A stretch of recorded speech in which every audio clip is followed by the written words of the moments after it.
Gérer une classe bruyante, c'est probablement l'un des plus grands défis pour les enseignants. On a tous cette image d'un chaos sonore quasi permanent.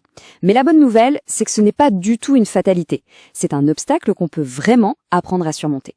Alors, voyons ensemble comment on peut transformer ce chaos en un environnement d'apprentissage calme, serein et surtout productif. Cette citation, elle tape en plein dans le mille. Elle résume parfaitement une réalité que beaucoup vivent au quotidien.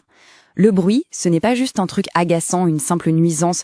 Non, ça a un impact direct sur la capacité des élèves à se concentrer, à comprendre, à apprendre. Et bien sûr, ça affecte aussi la capacité de l'enseignant à bien faire son travail. C'est un vrai enjeu qui mérite qu'on s'y attarde. Bon, allez, on plonge dans le vif du sujet. Avant même de penser à des solutions, il est super important de bien comprendre ce que ça veut dire une classe bruyante. C'est quoi exactement? Et surtout, quelles sont les vraies conséquences sur l'apprentissage? Le bruit en classe, ça prend plein de formes différentes. Ça peut aller des chuchotements constants qui, mis bout à bout, créent une sorte de brouhaha permanent, jusqu'à des bruits beaucoup plus forts comme des cris ou le vacarme des chaises qui raclent le sol. Et bien sûr, aujourd'hui, il faut ajouter à ça toutes les distractions modernes, comme les notifications de téléphone. En fait, tout ça, ça s'additionne et ça vient complètement casser la concentration de tout le monde.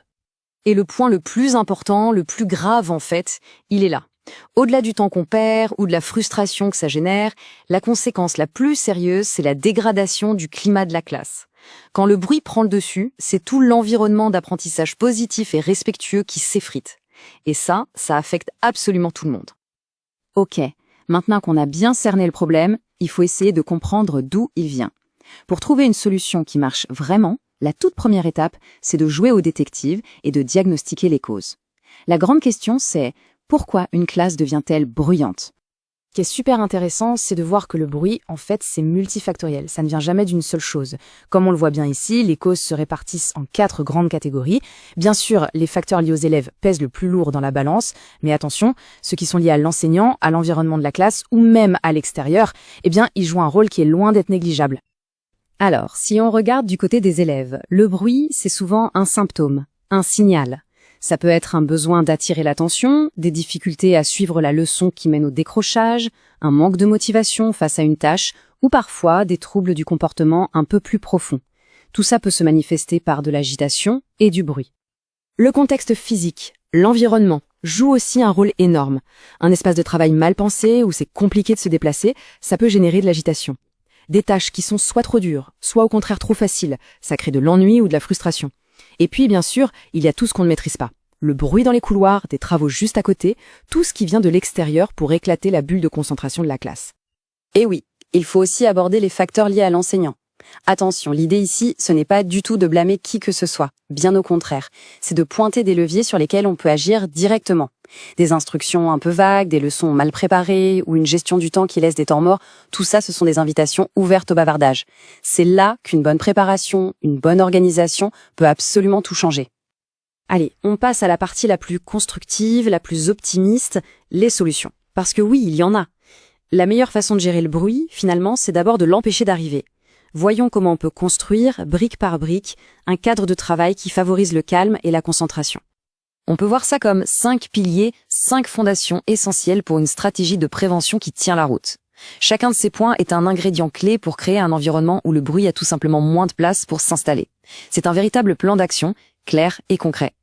Des règles qui marchent, ce n'est pas juste une longue liste d'interdits. Pour qu'elles soient vraiment respectées, l'idéal, c'est qu'elles soient élaborées avec les élèves. Elles doivent être simples et formulées de manière positive. Par exemple, au lieu de dire « on ne crie pas », on dira « on parle à voix basse ». Et le plus important, leur application doit être constante et juste pour tout le monde, et il faut qu'elle soit affichée, bien en vue. Ça, c'est peut-être le plus grand secret de tous. Un élève qui est engagé, qui est passionné par ce qu'il fait, est un élève qui ne fait pas de bruit. C'est aussi simple que ça. Et ça nous montre comment y parvenir. En variant les activités, en adaptant la difficulté pour que personne ne soit perdu ou ne s'ennuie, et en utilisant des outils interactifs, on capte l'attention. On transforme une énergie qui pourrait être perturbatrice en une concentration super productive. Bon, malgré la meilleure préparation du monde, soyons honnêtes, le bruit peut quand même arriver. La vraie question, c'est comment on réagit à ce moment précis. On passe maintenant aux stratégies d'intervention, celles qui permettent de rétablir le calme, mais de manière efficace et toujours respectueuse. Il n'est pas toujours nécessaire de parler, et encore moins de crier, pour se faire entendre. Parfois, un simple silence de quelques secondes est beaucoup plus efficace qu'une remarque à voix haute. Un geste, un regard direct, un petit bruit pour capter l'attention. Tous ces signaux non-verbaux sont des outils discrets mais incroyablement puissants pour ramener le calme sans créer de confrontation. Quand une intervention un peu plus directe est nécessaire, on en vient à parler de sanction. Mais attention, le mot peut faire un peu peur. Il ne signifie pas seulement punition. Il s'agit plutôt d'une approche équilibrée qui vise à guider le comportement en encourageant le positif tout autant qu'en décourageant le négatif. Ici, on voit bien les deux facettes de la médaille. D'un côté, il y a les sanctions positives. Celles-ci sont absolument essentielles, elles valorisent l'effort, le bon comportement et elles renforcent l'estime de soi. De l'autre côté, on a les sanctions négatives qui sont là pour poser des limites claires. Leur but, ce n'est pas d'humilier, mais de rendre les conséquences d'un acte bien concrètes. La clé du succès, c'est de trouver le bon équilibre et surtout d'encourager beaucoup plus souvent que l'on ne décourage. Et voilà le message le plus important à retenir de tout ça. Qu'une sanction soit positive ou négative, elle ne doit jamais être une fin en soi.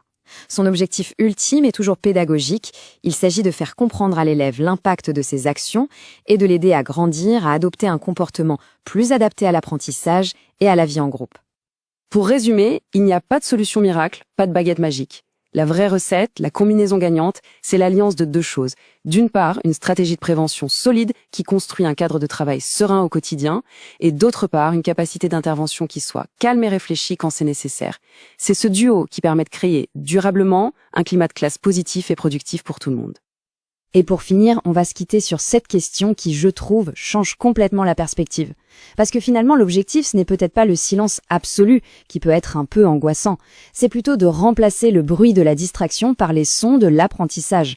Le murmure des élèves qui collaborent, le bruit d'un débat d'idées, le son d'une question curieuse. Voilà une réflexion à méditer. Merci d'avoir suivi cette analyse.